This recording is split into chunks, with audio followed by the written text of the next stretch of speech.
Bom Oi. dia, então vamos começar aqui. Aí eu vou pedir para vocês só deixar o microfone de vocês desligado. Daí, se vocês quiserem fazer alguma pergunta, é só ativar e me chamar aqui, tá? Beleza. A aula está sendo gravada, depois eu vou disponibilizar esse link para vocês lá no YouTube, tá? Se precisar de alguma coisa, se ficar alguma dúvida, você vai poder assistir novamente a hora que você quiser. Na aula de hoje, nós vamos usar a apostila de vocês, a apostila 4, né? Apostila 4, módulo 29 e 30, que começa na página 229. Nós vamos falar sobre a organização da Europa no pós-Segunda Guerra Mundial. Eu vou compartilhar a minha tela aqui com vocês, para vocês verem também a minha apostila, tá? E eu mostrar algumas coisas aqui para vocês, tá? Deixa eu só pegar um lápisinho aqui. Muito bem. Bom, vocês estão vendo aí a apostila, né? A página que nós estamos trabalhando. Tá? E aqui, de cara, vocês já encontram um mapa da Europa, bem interessante, porque a Europa em 1914, antes da Primeira Guerra Mundial, tá? E a Europa em 1949, ou seja, depois da Segunda Guerra Mundial, certo? É bem fácil a gente observar algumas diferenças aqui, como, por exemplo, o surgimento de novos países. Então, se você prestar atenção na questão das datas, né, a gente vai ver que alguns países europeus são bem novos. Tá? Inclusive, aqui, olha, a Finlândia, que no primeiro mapa não aparece, tá? A Polônia, que também não aparece, a Alemanha, tá? Que deixa de ser um império, tá? No final da Primeira Guerra Mundial e no final da Segunda Guerra Mundial, por ter perdido a guerra, né? Ela é condenada, perde seus poderes políticos e militares, tá? E se torna duas Alemanhas, uma oriental e outra ocidental. Tá? A Alemanha Oriental, né, sendo administrada pela União Soviética, tá? Que surge em 1917. Pode ver que aqui, ó, no mapa de 1914, é o Império Russo, tá? Mas em 1917, a Revolução Russa derruba o czar, tá? E aí nós temos aí o início da União Soviética, né? Início do que seria aí o socialismo, né? O socialismo real, né? Que nós já estudamos. Outra mudança que bem significativa nesse período é a queda do Império Otomano, tá? E o surgimento da Turquia, tá? Nesse período, certo? E aqui no meio, né, o Império Austro-Húngaro vale o destaque, porque ele se fragmenta e vira uma série de países. Tá? A Hungria, a Áustria se separa, Tchecoslováquia, que nesse período aqui, depois de 1914, desculpa, me confundi aqui, e a Iugoslávia também. A Iugoslávia, inclusive, que depois também se fragmenta, tá? E se fragmenta em vários outros micropaíses ali, pequenos países. Tá? Então, nós temos aqui várias mudanças. Por que a apostila, por que o material, por que eu estou falando disso aqui? Isso aqui, de cara, você pode usar como para fazer uma reflexão de que os países são pequenos e que o mapa do continente europeu ele se transforma constantemente. Ele se transformou muito ao longo do século XX, tá? E que a Europa, né, foi palco das duas grandes guerras mundiais. Tudo bem? Então, aqui a apostila traz para vocês, olha, a Segunda Guerra Mundial deixou marcas profundas em toda a configuração espacial do continente europeu. Após seu fim, em 1945, as fronteiras europeias mudaram, assim como os aspectos sociais, políticos e econômicos do continente, fazendo a Europa a empreender uma reorganização do seu espaço até atingir a forma atual. E essa forma atual do continente aí europeu, do mapa da Europa, ela é bem recente, né? Essa transformação aqui, né, de 1949, né, ela não é a última. Tá? Por quê? Você lembra, a União Soviética já não existe mais, a Iugoslávia também não existe mais, a Tchecoslováquia também não existe mais, a Alemanha Oriental e Ocidental também não existe mais, elas se unificaram. Tá? Aqui nessa região aqui próximo à Polônia também surgiram outros países, certo? Então, cadê? A Áustria, Hungria, Romênia. Aqui tem outros países, né, também que não estão aparecendo nesse mapa aqui, que surgiram depois, por exemplo, Sérvia e Montenegro, que hoje são dois países independentes um do outro. Tá? E esse conflito aí todo ocorre, essas mudanças aí ocorrem por conta de divergências culturais, políticas, etc. Tá? Que mais? Deixa eu dar sequência aqui. As alterações mais significativas, então, das fronteiras europeias no contexto pós-guerra ocorreram nos países da Europa Central e do leste europeu. Tá? O leste, uma das regiões aí que mais sofreram transformações, onde a expansão do exército alemão foi mais intensa e significativa, levando a uma fragmentação territorial e a perda de território de diversos países europeus. Tá? Esses territórios que foram fragmentados, eles não se unem novamente, eles não voltam a estar unidos, né? Continuam fragmentados. E a gente pode observar isso aqui nessa parte aqui do texto de baixo, a consolidação e a fragmentação dos territórios europeus. Então, o que a gente vê aqui? Durante os séculos XVIII e XIX, os territórios europeus apresentavam configuração um pouco diferente. 18 e 19, né, século XVIII, nem a Itália aqui existia dessa forma, né?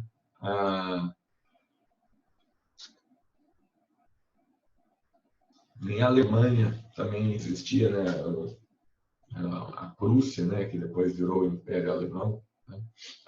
Durante o século então, XIX, os territórios europeus apresentavam configuração um pouco diferente daquela que tem atualmente. Eu não diria nem que foi um pouco diferente, eu diria que foi bastante diferente, né? Foi nesse período que, como o Gieder falou aqui, Itália e Alemanha se unificaram e se consolidaram como países. Essas alterações territoriais perduraram durante um bom tempo e as duas guerras mundiais tiveram grande influência nesse processo. Até o fim da Primeira Guerra, estavam estabelecidos na Europa 3 impérios diferentes: o Império Austro-Húngaro, o Império Otomano e o Império Russo. Vamos conhecer um pouquinho mais desses impérios aqui? Tem coisa bem legal aqui para a gente ler no próximo texto aí. O Império Austro-Húngaro. Tá? Quando ele se formou? Grifa aí na sua apostila. Tá? Formou-se no século XIX, quer dizer, não durou muito, né? E manteve-se até o início do século XX. Abarcava os reinos da Áustria e da Hungria, daí o nome Austro-Húngaro. além de partes de outros territórios europeus, como Alemanha, Itália, República Tcheca, Eslováquia, Eslovênia, Ucrânia, Sérvia, Croácia, Bósnia e Romênia. Esse império esteve diretamente envolvido nos conflitos da Primeira Guerra Mundial. Aqui, olha, você até aprende isso na aula de história, né? Pois o assassinato do seu arquiduque Franz Ferdinand no ataque de Sarajevo foi o estupim desse conflito armado. Então, muitos historiadores, né, muitos livros, apostilas de história trazem que o assassinato desse cara aí é que causou a Primeira Guerra Mundial, né? Na verdade, né, você sabe que o assassinato provocou e tal, mas a Primeira Guerra Mundial ela foi provocada principalmente pelo descontentamento, né, de alguns países, sobretudo da Alemanha, com a partilha da África, lá na Conferência de Berlim. Tá? Então, você precisa ter isso em mente. A Primeira Guerra Mundial ocorreu por conta de disputas territoriais, tá? Na África. A Alemanha, por exemplo, não ficou contente com o pedaço lá da África que ela passou a ter posse, tá? E ela foi querer dominar territórios dentro da Europa. Tá? Daí tem esse assassinato aí também para colocar um pouquinho mais de lenha na fogueira, né? Bom, aqui, ó, do qual o Império Austro-Húngaro saiu derrotado. Então, o Império Austro-Húngaro, né, foi derrotado na Primeira Guerra Mundial. Com o fim da Primeira Guerra, o Império perdeu diversos territórios e foi dissolvido. Restaram da sua formação dois principais países independentes, a Áustria e a Hungria. Então, o Império Austro-Húngaro, já no final da Primeira Guerra Mundial, né, ele se fragmenta e dá origem à Áustria e à Hungria. Tá? Muito bem. Aqui, ó, tem então um comentáriozinho que não está na apostila de vocês, tá? Mas se você quiser dar uma rabiscada aí na sua apostila, né, no seu material, né, tem aqui esse quadrinho, acho que vocês estão vendo aí, né? Ó, apesar da duração do Império Austro-Húngaro ter sido curta, ele foi crucial para a formação da Europa atual e teve grande influência no curso da Primeira e da Segunda Guerra Mundial. Muito bem. Vamos ao segundo império, tá, que existiu lá na Europa, agora, o Império Otomano. Tá? Império Otomano. Esse Império Otomano teve origem turca, tá? Tanto que hoje ele está lá onde ele era, onde hoje é a Turquia, né? Surgiu durante o século XII, expandindo-se para a costa norte africana, parte da Ásia Menor e da Península Arábica, como vocês podem ver no mapinha aí, um grande império, né? Sua dissolução ocorreu no período entre guerras, após seu enfraquecimento na Primeira Guerra, quando se aliou ao exército alemão. Então, ele se aliou com o exército alemão. A Alemanha também perdeu a Primeira Guerra Mundial, né? A Alemanha não é muito boa em guerra, né? Perdeu as duas. Tá? Derrotado nos conflitos, teve que entregar diversas áreas a seus domínios, principalmente no Oriente Médio, que passaram a ser controlada por franceses e principalmente pelos ingleses. Tá? Como o Império Otomano teve longo período de existência, diversas áreas europeias ficaram sob seu domínio por diferentes períodos em diferentes épocas. Tá? Depois da Primeira Guerra Mundial, então, esse Império Otomano ele deixa ali de existir, né, e passa a ser controlado principalmente pelos ingleses. Tá? E tem um detalhe aqui que eu queria chamar a atenção. Tá vendo essa parte que eu acabei de fazer aqui, ó, um quadradinho vermelho? Tá? É mais ou menos aí, porque o mapa é pequeno, tá? Não dá para ter muito detalhe, mas você vai entender. Tá? Essa área aí que o Império Otomano perdeu e passou a ser controlada pelos ingleses, tá? É de extrema notoriedade no contexto final da Segunda Guerra Mundial. Por quê? Aí é que vai ser criado o Estado de Israel. Né? É uma área que estava sob domínio inglês. E os ingleses falaram, não, vamos colocar os judeus ali naquela área que eu tomo conta, né? Deixar para ele. Aí começa uma série de outros conflitos aí por conta disso. Tá? Só uma observação, tá? Muito bem. O Império Russo, o Império Russo formou-se no século XVIII. Tá? 18. Quando a gente fala em Império Russo, a gente tem que pensar no czar. O que é o czar? O czar é como se fosse o rei. Tá? É um regime absolutista. Tá? E esse czar aí, então, acho que vocês entendem, né? Regime absolutista. Tem um grande poder concentrado. Né? Se formou quando? Se formou ali no século XVIII, tá? E se estendeu pelos continentes europeu, asiático e americano. Tá? Americano. O Império Russo, tá? Dominou parte da América. Você está impressionado com a Rússia na América? Deveria, né? Por quê? Imagina que a Rússia poderia ser muito maior. Tá? E se você é juvenil aí, né, não sabe, poxa, caramba, a Rússia teve terras na América, o que a Rússia fez com essas terras? Vendeu, colocou no mercado livre e vendeu. Vendeu para quem? Claro que foi para os Estados Unidos, né? É o território que hoje você conhece como Alasca, tá? O estado estadunidense aí do Alasca, tá? É um território separado do resto dos Estados Unidos, que fica ali na divisa com o Canadá.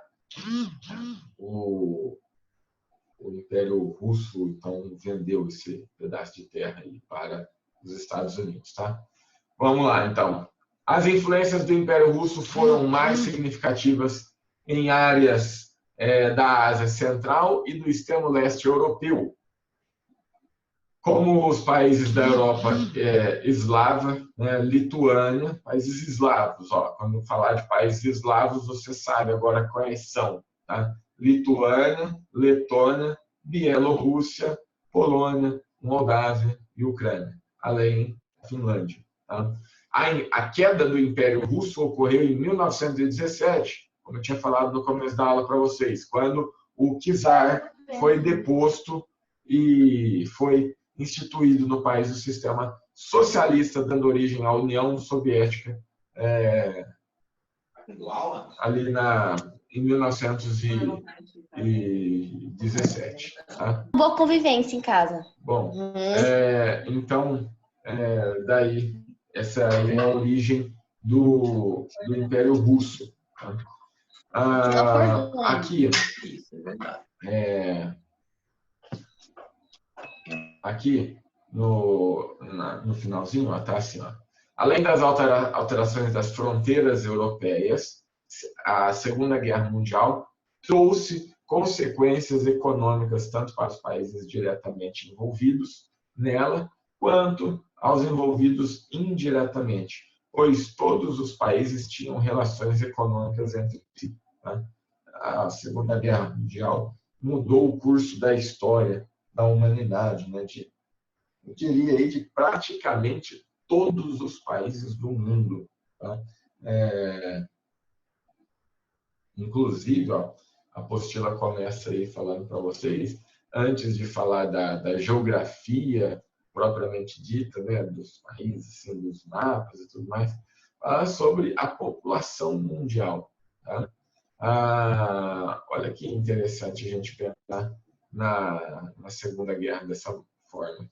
Bom, antes, porém, só uma observação, né? Então, nós vimos aí os três impérios que existiram ali no final do século XIX, século XX, no continente europeu. Tá? E aí a gente vai chegando aqui, né, na nossa linha do tempo, vai chegando na Segunda Guerra Mundial. Tá? A apostila até faz um pouquinho de drama aqui, né, mas é verdade, é dessa forma mesmo que deve ser observado esses estudos aqui sobre a Segunda Guerra Mundial, né? Olha, até hoje é difícil contabilizar as perdas humanas nos conflitos decorrentes da Segunda Guerra Mundial. Dados históricos estimam o total de mortes durante esse período em 47 milhões de pessoas, direta ou indiretamente envolvidas em conflitos armados, o que equivale a 7% da população mundial. Né? Quer dizer, morreu muita gente, né? Claro que os países que mais tiveram baixas, né, ou seja, mortes, foram os países europeus, envolvidos diretamente. Afinal de contas, a Europa foi palco dessa Segunda Guerra Mundial. Aí, né? Foi lá que aconteceram os principais conflitos. Os países que apresentaram maiores baixas militares e civis durante a Segunda Guerra Mundial foram União Soviética, Alemanha e Polônia. Tá? Essas baixas da população tiveram reflexos na estrutura etária dos países europeus, tá? Que participaram, né, da Segunda Guerra Mundial. Tá? Como a gente pode ver aqui na pirâmide etária. Olha só que não é que legal que é. Legal não, né? Interessante, né? Olha essa parte, tá? Olha essa parte, tá? E essa parte aqui, tá? Que são o quê? A população, tá? Que participou mais ativamente da Segunda Guerra Mundial. Tá? Você vê que a pirâmide faz uma curva aqui para dentro. Parece que teve mais mulher do que homem. Não. Não. Você vê aqui que o nascimento feminino ele é menor, né? Então, você começa a ter mais mulheres sempre no final. Eu expliquei isso para vocês. Quais são os fatores, né? Então, as baixas aí populacionais, né, as mortes, ocorrem mais na população masculina, né, nessa faixa aqui, ó, de 15, né, a gente pode colocar até o 15 aqui também, ó, de 15 a 35 anos. Tá? Por quê? Porque é a parcela da população mais ativa nesse cenário aí, tá, né, de guerra. Então, você vê que morreu tanta gente que conseguiu fazer uma curva na pirâmide etária aqui para dentro, né? Você tem uma ideia, né? Nem coronavírus ainda conseguiu fazer um negócio desse. Tá? Então, alguns países da Europa, né, tiveram essas baixas. Então, uma das principais consequências, portanto, da Segunda Guerra Mundial foram as baixas, as mortes. Tá? Além disso, é claro, nós tivemos as questões econômicas. Tá? A maior parte dos países europeus apresentou melhoria nos valores do PIB durante a segunda metade do século XX, né? Depois, portanto, da Segunda Guerra Mundial.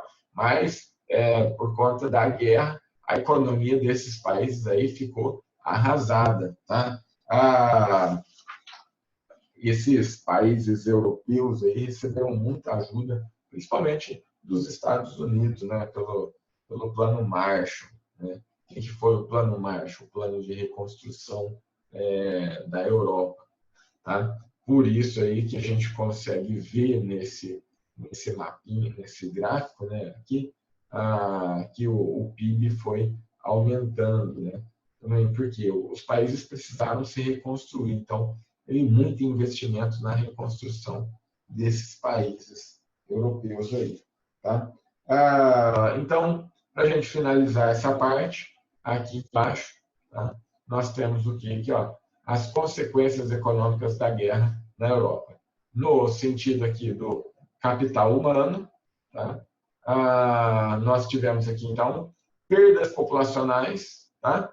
E o mercado consumidor apresentou diminuição significativa. Tá? Na questão do capital físico, destruição de construções e de infraestruturas pelos bombardeios exigiu a inserção de capital externo no continente europeu para sua reconstrução. Então, pontes, prédios, ruas, rodovias, tudo destruído lá na Europa. Tá? E também teve a redução de estoques, né, em decorrência do estado de guerra, em que grande parte da produção industrial era direcionada para fins militares. Muitas fábricas, né, que de qualquer coisa, né, passaram a produzir coisas para a guerra. Né? A população meio que ficou de lado. Tá? Então, aí nós temos algumas das principais consequências da guerra. Tá? Então, para concluir essa parte, né? Para concluir essa parte, o que nós podemos observar? Que, além da transformação geográfica, né, no mapa da Europa, né, nós tivemos consequências humanas, tá? Com as mortes, né, principalmente na Segunda Guerra Mundial, a queda, né, dos impérios ao longo do século XX, em decorrência ainda da Primeira Guerra Mundial, né, o Império Otomano, o Russo e o Austro-Húngaro. Nós tivemos a perda de capital físico, como a apostila traz para você ver no final da página 232, tá? E nós também temos a redução dos estoques, porque a produção industrial passou a atender quase que exclusivamente as necessidades aí da guerra, né, da Segunda Guerra Mundial. Tá? Na próxima aula a gente vai falar sobre um pouquinho mais, né, sobre a reconstrução do continente europeu e mais ainda sobre o Plano Marshall. Tá legal? Então, nessa aula aqui é isso, tá, pessoal? Valeu!